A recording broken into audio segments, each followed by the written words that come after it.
അങ്ങനെ കാട്ടിലൂടെയുള്ള നമ്മുടെ യാത്ര ഏതാണ്ട് പകുതിയായിരിക്കുന്നു ഗൈസ്. ആദ്യത്തെ പകുതി എടുക്കാൻ പറ്റിയില്ല, അതുകൊണ്ട് രണ്ടാമത്തെ പകുതി ഞങ്ങൾ എടുക്കുന്നു. ഇരുട് മാത്രമേ നിങ്ങൾ കാണുള്ളൂ. ചുറ്റും കാടാണ്. ഏട്ടായി, ബുഷേട്ടായി, പിന്നെ താഴെ 2 പൊട്ടന്മാരുണ്ട്, കാണിച്ചു തരാം.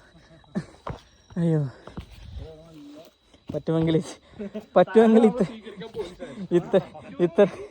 ഇത്ര റിസ്കുകൾ ഏറ്റെടുക്കാതിരിക്കുക. ഒരു വാശിപ്പുറത്ത് കയറി മുമ്പിപ്പോയ കഥയാണ് കേസ്. ആ ഭാഗത്ത് നമുക്കൊരു ബീപ്പിടാം. അയ്യോ, ഇത് പാറയും കല്ലും ചകിരിയും മാത്രമേ കാണുള്ളൂ, കാരണം ബാക്കിയെല്ലാം ഇരുട്ടാണ്.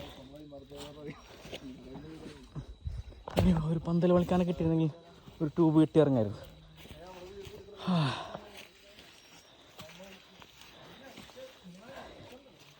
സൺസെറ്റ് കാണാൻ മേലെ കയറിയതാണ്. സൺസെറ്റായപ്പോൾ ഇരുട്ടായിപ്പോയി ഗ്യാസ്. അയ്യോ, എങ്ങനെയെങ്കിലും താഴെ എത്തിയാൽ മതിയായിരുന്നു.